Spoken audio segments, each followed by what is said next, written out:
करने की जो विधि पढ़ रहे हैं उसमें कौन सी विधि आई है? आसवन विधि। आसवन विधि से कैसे मिश्रण को अलग करते हैं? तो उत्तर दोगे दोनों द्रव क्या, दोनों मिश्रण क्या हो? द्रव हो, यानी द्रव्य मिश्रण को अलग करते हैं। कैसे मिश्रण को अलग करते हैं? द्रव्य मिश्रण या मिश्रणीय द्रव को। कहने का मतलब जो मिश्रण होगा दोनों का दोनों द्रव होगा। समझ गए? और इसमें कंडीशन लागू होगा कि दोनों के बीच तापमान का अंतर दोनों द्रव में, समझ गए, दोनों द्रव में, दोनों द्रव का जो क्वथनांक होगा, सॉरी, दोनों द्रव का जो क्वथनांक होगा कम से कम कितना अंतर होना चाहिए? 20 डिग्री या उससे ऊपर। समझ रहे दिक्कत?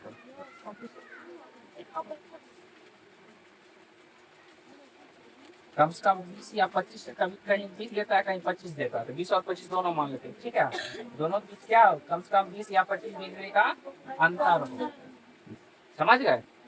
मतलब आसवन विधि से कैसे, जो आसवन विधि से कैसे मिश्रण को अलग करते हैं, अगर क्वेश्चन पूछ दिया तो ऐसे मिश्रण को अलग करते, ऐसे द्रव्य मिश्रण को अलग करते हैं जिसके जो था दो क्वथनांक का अंतर कम से कम 20 या 25 डिग्री हो। समझ गए? दिक्कत भी है।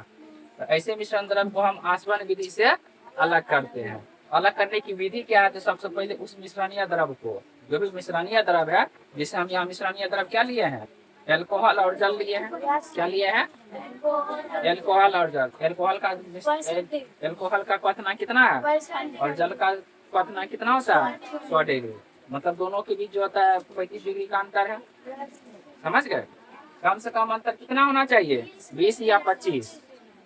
समझ गए? ऐसे हम मिश्रण को जो हम किस विधि से अलग करते हैं? आसवन विधि। तो सबसे पहले हम मिश्रणीय द्रव को फ्लास्क में लेंगे। मिश्रणीय द्रव को किस में लेंगे? फ्लास्क में लेंगे, बर्तन में लेंगे, ठीक है। और इस फ्लास्क को गर्म करेंगे। ये बर्तन को गर्म करेंगे। जैसे फ्लास्क गर्म होगा तो सबसे पहले इसका जो तापमान 65 के आसपास जाएगा। जैसे गर्म करेंगे तो सबसे पहले वाष्पन की क्रिया होगी। जो भी द्रव होगा क्या होगा? वह वाष्पित होगा। तो बताओ सबसे पहले कौन वाष्प में बदलेगा? जिसका क्वथनांक सबसे कम होगा वही पहले वाष्प में बदलना शुरू कर देगा। कौन बदलेगा? एल्कोहल। इसको गर्म करेंगे तो एल्कोहल वाष्प में बदलेगा। किस में बदलेगा? वाष्प में। और वाष्प में बदले, देखो नली है, वाष्प इस नली के द्वारा होते हुए क्या होगा? लिविक संघनक में जाएगा। किसमें जाएगा? और लिविक संघनक का काम होता है ठंडा करना। जो वाष्प आएगा उसको ठंडा करेगा। और जानते हैं कि जब वाष्प ठंडा होता है तो द्रव में बदलता है। एल्कोहल जो वाष्प में बदला तो जिससे लिविक संघनक में आएगा, फिर क्या होगा? ठंडा होकर के एल्कोहल बदल जाएगा। और फिर जो है इसी लिविक संघनक के नीचे हम दूसरा बर्तन लगा लेंगे, वहां से एल्कोहल निकल गया। समझ गए? अब कब एल्कोहल पूरी तरह से निकल जाएगा? जब इसका तापमान 65 डिग्री से ऊपर होगा। 65 डिग्री तक जाएगा, क्या होगा? एल्कोहल पूरी तरह वाष्पित हो जाएगा। जैसे फैलेगा क्या होगा? 65 डिग्री से ऊपर जैसे जाएगा तो एल्कोहल सारा वाष्प में बदल करके लिविक संघनक में आ जाएगा। हम इसको क्या कर लेंगे? अलग कर लेंगे। बस अब इसमें क्या बच गया? सिर्फ जल। और इसमें क्या बच गया? एल्कोहल। समझने में दिक्कत? तो आसवन विधि से जो अलग करते हैं मिश्रण को, समझने में दिक्कत भी है। समझ गए? अब इसको लिखने के लिए कहेगा, कैसे लिखेंगे?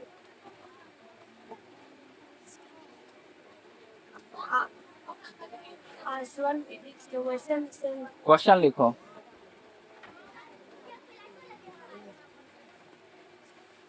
क्वेश्चन लिखो। बैठो जगह पर, आ रहे हैं। क्वेश्चन लिखो। मिश्रण को आसवन विधि से मिश्रण को आसवन विधि से अलग करने की प्रक्रिया को लिखे।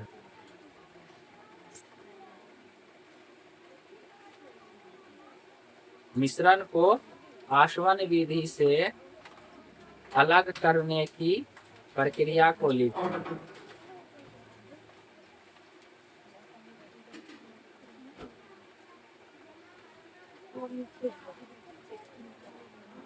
समझ गए? तो देख लो, एक बार फिर से बोल रहे हैं, अच्छा से समझो कि लिखेंगे कैसे। सबसे पहले हम आसवन विधि की परिभाषा दे देंगे। मतलब मिश्रण को अलग करने की वह विधि जिसमें दो मिश्रणीय द्रव को अलग किया जाता है, ऐसे विधि को आसवन विधि कहते हैं। इसमें सबसे पहले द्रव को गर्म किया जाता है, समझ गए। द्रव को गर्म किया जाता है, उसको वाष्प में बदला जाता है और पुनः वाष्प को ठंडा करके जो है द्रव प्राप्त कर लिया जाता है। इस तरह से दोनों क्या होती है, दोनों द्रव अलग हो जाती है। अब लिखेंगे विधि, नीचे टॉपिक देंगे, फिर लिखेंगे विधि।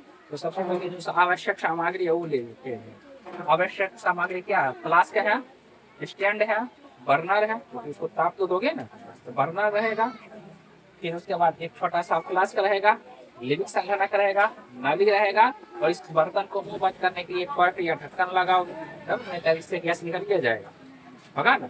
आवश्यक सामग्री क्या लिखोगे, फ्लास्क, स्टैंड, बर्नर, एक दूसरा फ्लास्क, लिविंग संघनक, नली, समझ गए। और लिख दोगे कि उसे चित्र के अनुसार व्यवस्थित कर देंगे, चित्र के अनुसार व्यवस्थित कर दिए। या लिखो, समझना दिक्कत, या लिखो कि फ्लास्क से नली को जोड़ देंगे, फ्लास्क से नली, पहले फ्लास्क में क्या करेंगे, मिश्रण या द्रव को रख देंगे, लिखोगे कि फ्लास्क में मिश्रण या द्रव को रख देंगे। फिर फ्लास्क में नली डाल करके, फ्लास्क में नली डाल करके फ्लास्क को अच्छी तरह से बंद कर देंगे। उस नली के सिरे से लिविंग संघनक को जोड़ देंगे और लिविंग संघनक के दूसरे सिरे में एक दूसरा फ्लास्क रख देंगे, समझ गए। और फिर जो होता है इसे स्टैंड पर रख करके, स्टैंड पर रख करके और बर्नर की सहायता से, ठीक है, बर्नर की सहायता से इसे गर्म करेंगे, समझ गए। अब इस मिश्रण को जैसे ही गर्म करेंगे, इस मिश्रण को जैसे ही गर्म करेंगे तो सबसे पहले क्या होगा कि अल्कोहल वाष्प में बदलना शुरू हो जाएगा, क्योंकि अल्कोहल का जो होता है क्वथनांक 65 डिग्री है, यह जल की तुलना में कम है। सबसे पहले अल्कोहल वाष्प में बदलेगा और यह जो होता है वाष्प नली के द्वारा होते हुए लिविंग संघनक में पहुंचेगा। और लिविंग संघनक का कार्य होता है कि वाष्प को ठंडा करके द्रव में बदलना, अतः जो होता है यह अल्कोहल के वाष्प को ठंडा करके अल्कोहल में बदल देगा और सारा अल्कोहल हमें दूसरे फ्लास्क में प्राप्त हो जाएगा। और इसे गर्म करते रहेंगे, इसे गर्म करते रहेंगे। जब द्रव का तापमान 65 डिग्री से ऊपर जाएगा तो हम क्या करेंगे, फ्लास्क को अलग कर लेंगे, क्योंकि 65 डिग्री सेल्सियस के बाद जो होती है सारा अल्कोहल वाष्पित हो जाएगा। इस प्रकार से अल्कोहल हमें अलग गर्म अलग फ्लास्क में प्राप्त हो जाएगा और दूसरे और पहले फ्लास्क में सिर्फ जल बचेगा। इस प्रकार से जल और अल्कोहल को हम अलग कर लेंगे, समझ गए। समझ में दिक्कत हो जाएगा। चलिए लिखिए, आप अगला विधि लिखिए। अभी नहीं, घर से लिख के लाओगे।